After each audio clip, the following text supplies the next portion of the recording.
大家咪覺得好神奇呢？點解我哋今次會有字幕？冇錯，因為我呢排裝咗個 AIF 試下加中文字幕，睇下大家覺得會唔會好睇啲。係啦，咁今次呢，要講咩話題呢？就係講微歧視啦。咁呢，大家可能自己都係一個少數群體啦，或者係有少數群體嘅朋友啦。但係呢，其實呢，可能你有時同佢講嘢呢，你係好意嘅，但係呢，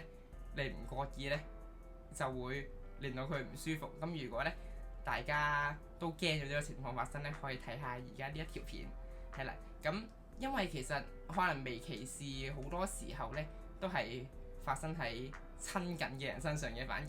係啦，歧視喎，我又冇歧視佢，點解無端端話我微歧視佢啊？咁其實呢，微歧視呢，就係講緊你可能喺唔覺意、無意中咁樣否定咗佢可能身份認同啊，或者對佢有呢個族群有啲特定嘅偏見。咁即係可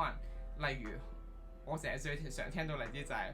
可能我有時跳完舞啦，就咧跳得 fam 啲啦，然後呢，就突然間人同我講：哇，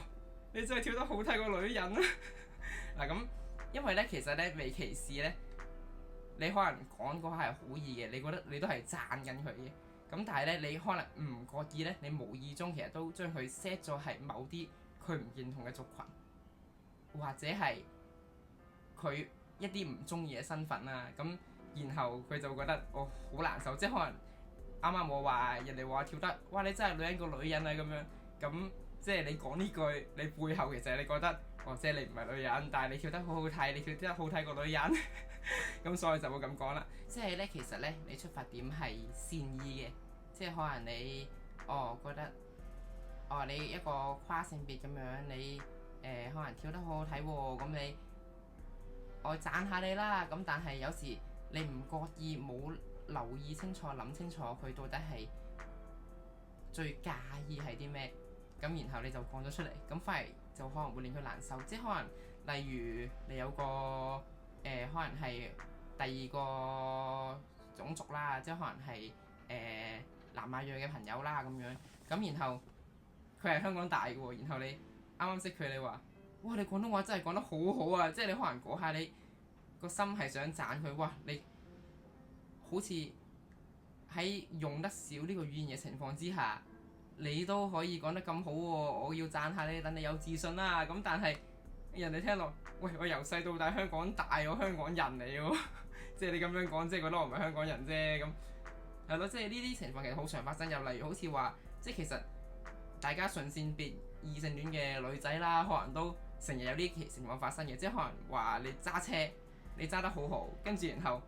有個男仔同你講：哇，女司機嚟講，你有車真係好快又好安全喎。咁即係點啊？即係背後假設咗全部女司機都係揸車唔安全嘅，揸得慢嘅。咁呢啲就係屬於一啲微歧視嘅情況。咁其實即係可能我哋呢啲少數群體啦，或者係弱勢啲嘅群體啦。咁其實可能你真係好 friend，因為我好多 friend 都好 friend 嘅人都可能有時會話你梗係啦，你梗係大力啲啦，你以前男仔嚟㗎嘛咁樣。咁其實呢啲你唔覺意講咗出嚟嘅説話，其實可能對佢嚟講係好 hurt，因為講緊你而家係佢最親近嘅人，或者係啲 friend 啦。咁但係連你都唔認同佢自己認同嘅身份，咁所以可能有時大家如果真係有我哋呢啲族群啊，可能跨性別啊，或者係可能即係弱勢啲嘅群體嘅 friend，都可以試下留意下。其實最主要係大家可以設身處地咁樣諗咯，即係你可能諗，假設你係佢，你唔會想人哋同你講嘢嗰時當你係一種咩人，預設咗你咩人，